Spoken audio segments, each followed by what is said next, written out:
Okay, students, so we are starting with a new lesson today after completing that towards green energy in the previous lecture.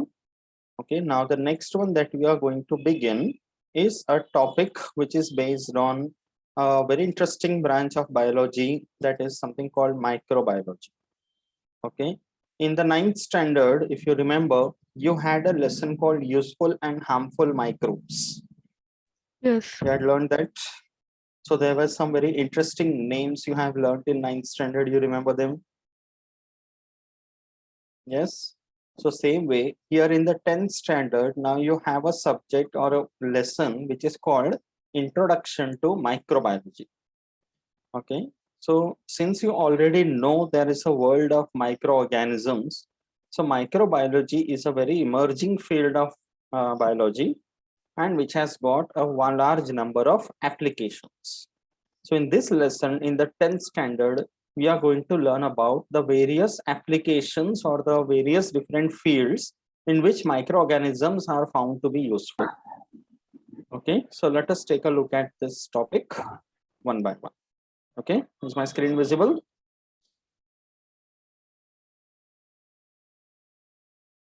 Okay, so the lesson is Introduction to Microbiology. It's like you have already learned about microorganisms as such. Okay, but a field called microbiology is something you will get introduced to in this session. Okay, so when you say microbiology, basically it is the subject or the specialized field in which you learn about microorganisms. And if I ask you what are microorganisms, what will you say?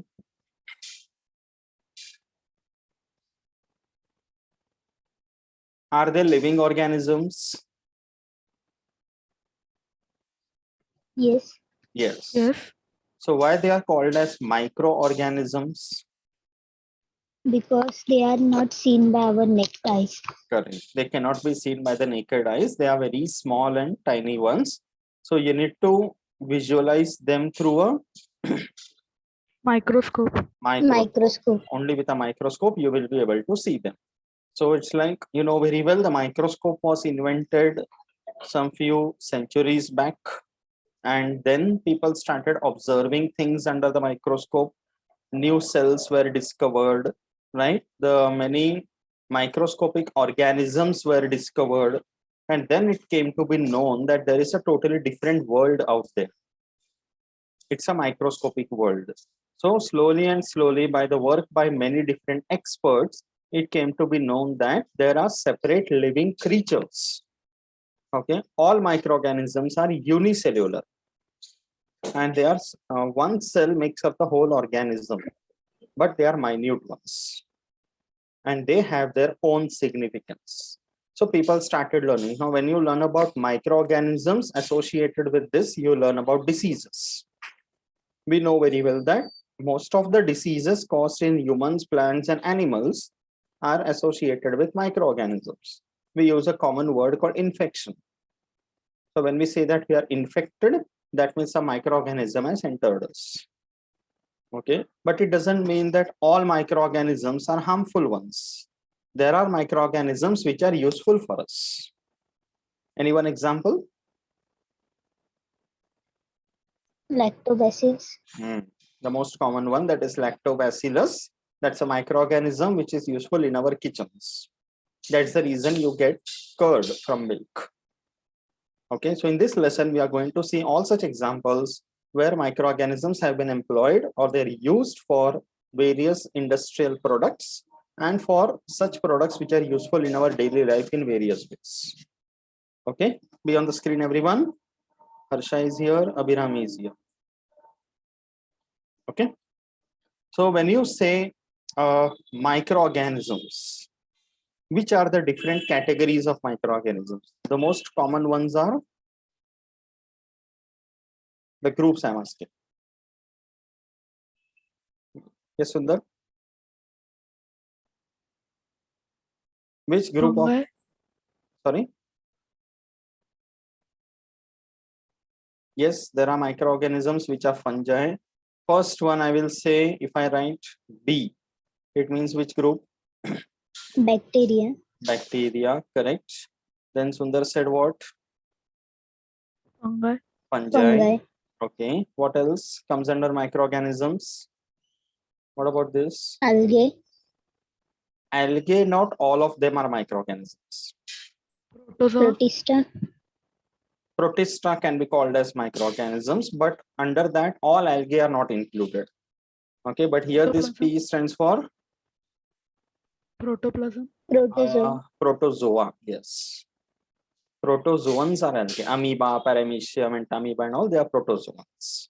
Okay, and then there is one more called, which is since last year we know that very Virus. well. That is virus. They are also microorganisms. Correct. Now, right now, everybody is trying to keep themselves away from viruses at least. Correct. So all these major groups of organisms that we have around us, okay, they are coming under the world of microorganisms. Okay. So we are going to look at all possible headings. So the first one we will begin with is something called industrial microbiology. Okay. Industrial microbiology means like this is just one representative picture to show you that if you join such an industry where microorganisms are used. Okay, if I ask, we are going to see the details now. If I ask you which is the most commonly used brand of milk in our daily life and which is very much in India? Amul. Correct. A for Amul, A for Abhiram. Okay, so that is something we commonly use in India, and there are many ads also. Of course, I'm not propagating any brand over here, but Amul as an example, if I give you, okay, its main big factory is located in Gujarat. Okay, there is a place called Anand. Okay, that's a place in Gujarat where the big factory is located. So if you happen to visit there, you must take a look inside the factory. This kind of a picture you will come to see. See, if you see in the market, you get lots of products. Amul does not give only milk. There are so many dairy products which you get and which we use in our daily life. Curd, butter, cheese, yogurt, etc. etc. So all these are produced in the industries. And this is one such industry. Okay, like at such an industrial level, at a large scale level, nobody will be sitting with one spoon of curd, one vessel of milk. It is going to be a large scale production. And that has to be uniformly made. You buy a packet of Amul butter from any part of the country, the taste will be the same. So there is some uniformity, right? So that is, the protocol is designed. There are authorities and there are employees over there who take care of these aspects. And as you can see, the amount of microorganism added, the amount of the milk taken, the amount of time for which the fermentation has to be done, all that is taken care of with the help of computers and machines like this. So it is the application of the field of microbiology in industries to produce various products that we are going to see first. Okay, and this can become a very good employment sector also. Microorganisms are employed for various purposes. There are various industries that come up due to microorganisms and people find employments at such places. Okay, this is one such opening. So let us take a look at it. The first one that you are going to see is the dairy industry, as I said. So when you say dairy, it means the industry which is associated with production of milk and milk products. Okay, so this is one scenario where you are able to see like the milk that we consume in our daily life. If you are buying a branded one, okay, so you are consuming the milk which is collected from cows. Like we human beings normally consume cow milk rather than any other animal, or maybe buffalo milk. Cow and buffalo are the most commonly used one, correct? Does anybody consume donkey milk or something? No. Normally people don't, correct? You know that very well. So these are the two animals from which the milk is preferred. And that's the reason this is actually a part of animal husbandry. Okay, where people are involved in rearing and breeding of cattle to collect the milk. That raw milk which is collected is then processed, refined, pasteurized, packaged, preserved, and then sold in the market.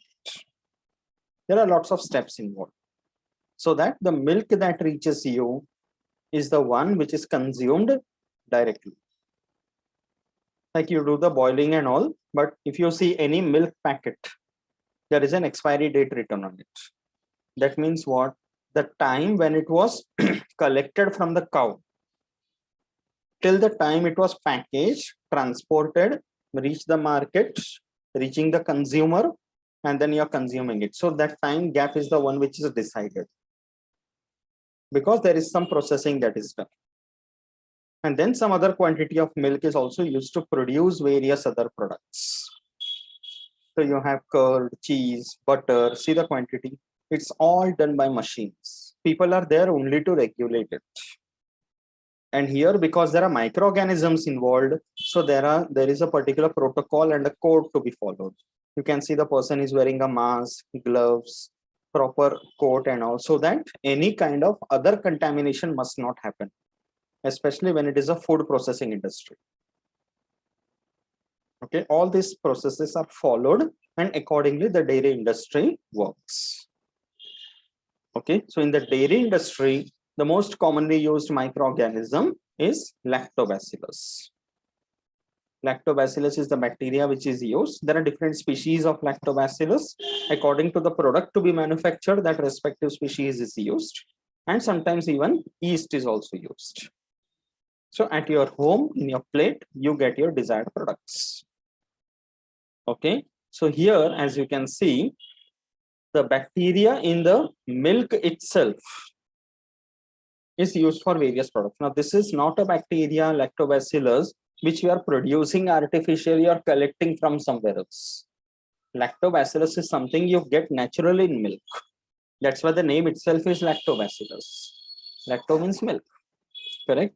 So this bacteria, which is used in the milk itself, is used for various products. That milk is pasteurized. Have you heard the meaning of pasteurization, this word, before? Yes. What is pasteurization, by the way?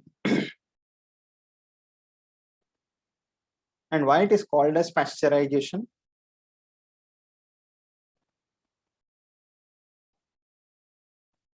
It was invented. It is a technique which was invented by a well-known person called Louis Pasteur. That was the name of the person. Okay, Louis Pasteur. That's why the technique is called pasteurization. But what is this pasteurization basically? Now, milk is a product which can perish or which can spoil after some time. And milk naturally can also have some harmful microbes besides lactobacillus. Correct? Because ultimately this milk you are getting from the stomach of a cow. Sorry, not the stomach, of course, the mammary glands of a cow, but it is produced in the body of the cow. So when milk is produced in the body of a cow, there can be a possibility that there are other microorganisms present in milk which can spoil this. So in order to preserve the milk for a longer time, you need to kill or destroy the other harmful microbes. For that, the technique followed is pasteurization.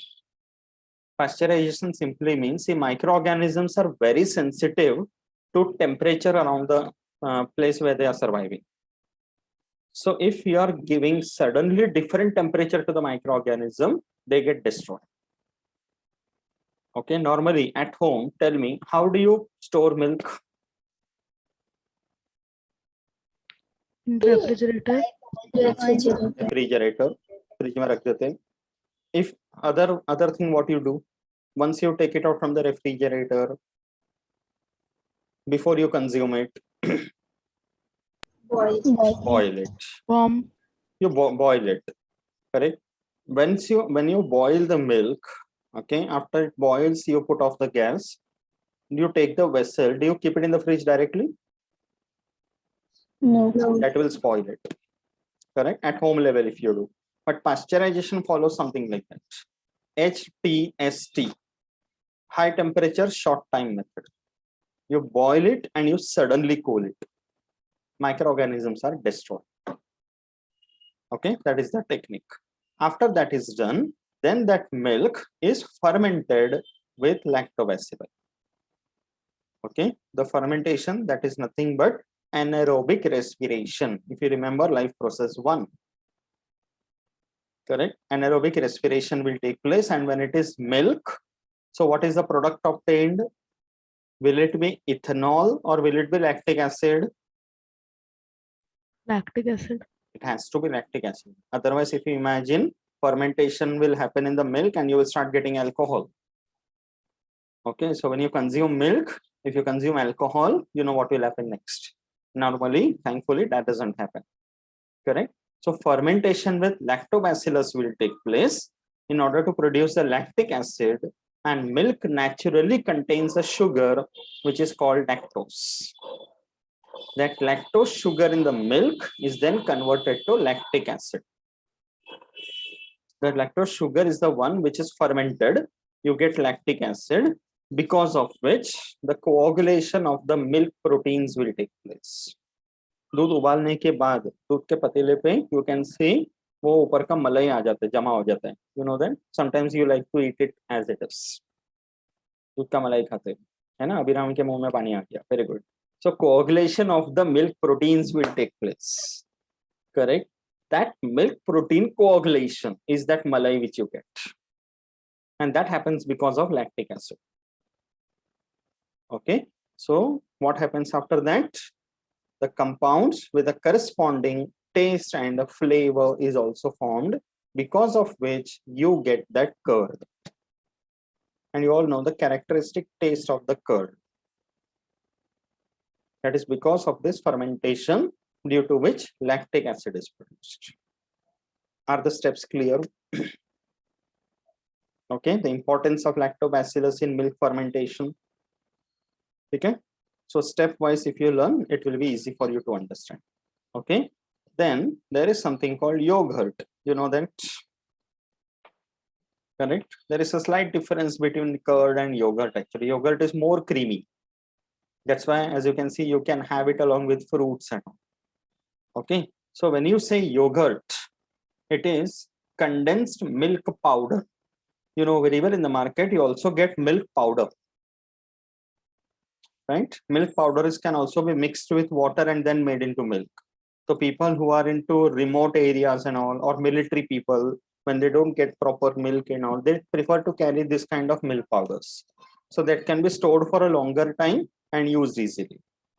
That is mixed with milk or water, made into liquid milk, then fermented with lactobacillus as the earlier one. Okay, you get lactic acid. After that fermentation is done, then the milk is boiled and then cooled to normal room temperature. Okay, so fermentation ke baad you boil it, cool it to normal room temperature, followed by addition of. Now this is a very important point you must remember. Okay, to that boiled and cold milk, you will add 2 strains of bacteria. One is Streptococcus thermophilus and the other one is Lactobacillus delbrueckii. Both of them in 1:1 proportion, equal proportion. I want all of you to pronounce the name. Streptococcus thermophilus. Bolo. Streptococcus thermophilus. Very good. Kya chorus mein? Next, Lactobacillus delbrueckii. Lactobacillus delbrueckii. Yes.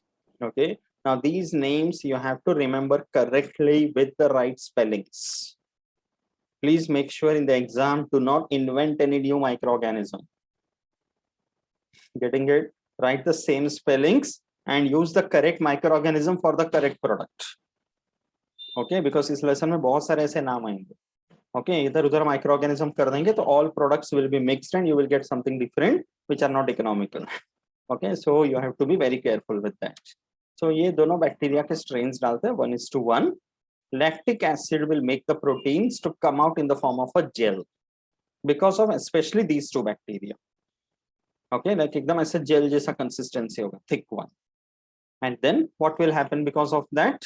This yogurt The gel-like consistency is the one which you can get as a yogurt. That yogurt gets produced having its own proper consistency as well as density or texture. You can touch the yogurt with the fingers, you can imagine what kind of consistency you will get. Okay, now what is the next thing? In the yogurt, there is a compound called acetaldehyde present that you have to remember. It is because of this acetaldehyde that the yogurt gets a characteristic taste. So next time, whenever you're consuming yogurt, you taste it, and what you're going to revise? The compound is acetaldehyde. And you must say thanks to two bacteria, Streptococcus thermophilus and Lactobacillus delbrueckii. Getting it? Okay. Then in that yogurt, now there are different fruit yogurts which are available. Instead of having just a plain yogurt, that is one option. Besides that, if you want to have some fruit-based yogurt, that is also an option available. So to that yogurt itself, you can add some fruit juices. So maybe strawberry yogurt, okay, yeah, grapes yogurt or something like that you can add, and you can make your other delicious products as and when you want.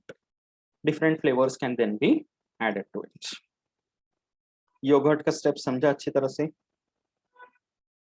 All the points are clear. Okay. Yes, sir. So these steps are necessary. The names of microorganisms are necessary. Only then you will be able to write the products. Okay. Next one, which is very common, that is butter. Okay. I like your expressions, by the way, Abhirami. Okay. Now, when you say butter, you know very well how commonly we use it on a daily life. Correct?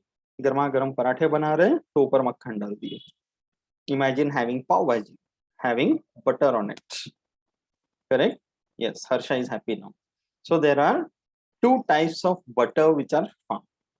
Okay, in the market also you can see जैसे Amul butter कैसे salted butter आते हैं. There are some other brands where you get a light butter. It is having low cholesterol. Neutralite is one, correct? Right? There are other local brands also available. And then if you directly buy it from a dairy industry, you get this white butter, the actual makhan bolte. Okay, do you know this white butter? Right? Especially in this Krishna Jayanti ke din hum khate makhan. That white colored butter, that is a different one, right? So that is called sweet cream and cultured butter. They are also produced on a large scale. And for the large scale production of butter also, there is a microorganisms which are used and cultured variety are produced. Okay, so after butter, the next one is cheese. Correct? So now you can imagine pizza, pasta. Correct? Good. So when you say cheese, you know very well, they are also very useful in our daily life, and nowadays the product consumption of cheese has increased. Correct? Like जैसे मसाला डोसा भी बनाते हैं तो चीज मसाला डोसा करके option आते हैं. Earlier people did not used to consume much of it. Western countries में बहुत चलता है. Not much in India, but now the production is increased and it is also one of the dairy products. Correct? So when you say cheese, okay, first of all, whatever milk is the raw material which is first collected, there are tests carried out on the milk. Okay, chemical and microbiological tests to confirm its purity and confirm any other contamination is present or absent in it. Once that is done, okay, then according to the type of the cheese to be produced, there are certain microorganisms which are added, or some artificial colors, okay, maybe from natural origin or artificial origin as per the requirement that is added. Okay, but artificial colors ideally has to be avoided because they are not good for the health. Okay, natural colors are okay. So colors and microorganisms. Now here you have to remember the names of these microorganisms. You can see the two other species of Lactobacillus. The earlier one for yogurt, it was Lactobacillus delbrueckii. Here you can see it is Lactobacillus lactis, Lactobacillus cremoris, and Streptococcus thermophilus. This one was there earlier also. So there are strains of microorganisms which of these three which are mixed with the milk. Pronounce the names, everyone. Lactobacillus lactis. Lactobacillus. Bacillus lactis. Correct. Lactobacillus cremoris. Lactobacillus Lactobacillus. And this one you have already pronounced. Okay, let it be. Streptococcus thermophilus. Okay, but ये याद रखना है for which product you are adding which microorganism. Otherwise, you'll try to start making curd and it will create a cheese for you. वो नहीं होना चाहिए. Because cheese has a characteristic taste. You know that. So when you are adding these microorganisms, there is a particular sourness which gets imparted to milk. एक हल्का सा cheese वाला जो taste आता है, खट्टापन, sourness, that is necessary. Okay, when that is added, okay, it makes a watery liquid. Okay, yogurt जैसा formation होता है, but उसका जो water content होता है, which is known as whey. Whey जो होता है, that is nothing but the water in that yogurt. वो ferment होके आ जाते हैं, that has to be removed. Okay, that whey is removed and there is a particular density given to the cheese. Depending upon the density which is required, you remove the whey content. So some cheese is like very hard, some are like soft cheese. Alag-alag type I'll show you the different brands of cheese after this. Okay, according to the density required, you can remove the whey content. And then that solid yogurt which remains, they are cut into pieces, as you can see over here. Okay, they are washed to remove the extra liquid content. They are rubbed with salt.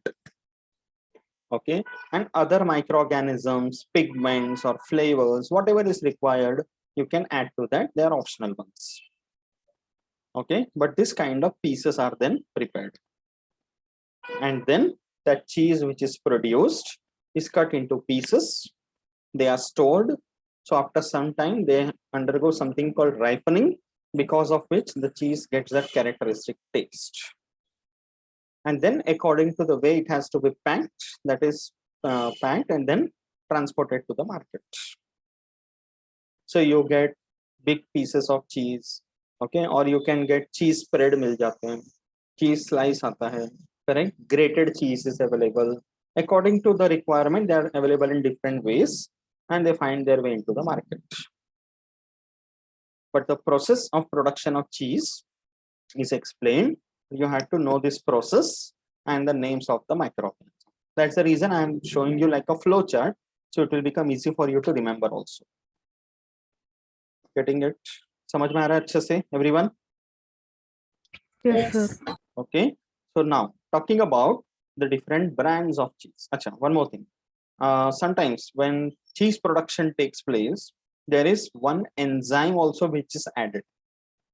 This enzyme is known as rennet. Remember the name. That enzyme is obtained from the alimentary canal of cattle, from the stomach and the intestine of cattle, and then it is processed and stored in the form of tablets like this. So earlier, this enzyme was used during cheese production. But now this rennet enzyme, because it is available from the alimentary canal of cattle, so vegetarian people had their doubts whether they can consume this or not. Okay, so since this was used traditionally, vegetarian people used to avoid the consumption of this cheese.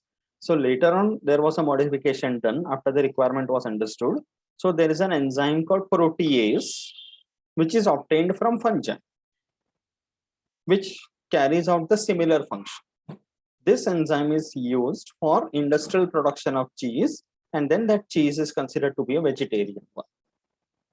This point also you have to remember. Is that clear? Okay. So this earlier one you have to remember enzyme rennet, and the later modified one is enzyme protease. Okay, vegetarian cheese. So take a look at the different types of cheese.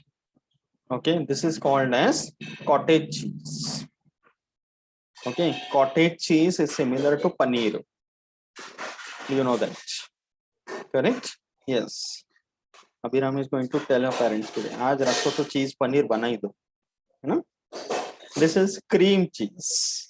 It is more creamy. Consistency, color, and texture are different. Okay, this is something you can spread on bread and all. You can consume it while having sandwich. Correct? Yes, I can see Deepali is also hungry now. Right? Then mozzarella cheese. You must have heard about this. Right? Yes. Okay, so this is also more of a creamy nature and very nice bright white in color. Okay, these are the ones which can like it also depends upon the amount of the fat content in it. Yeah, dekho, this one. This is called cheddar cheese. It's a semi-hard one. The more you store it and the more you allow it to ferment, the more hard it becomes.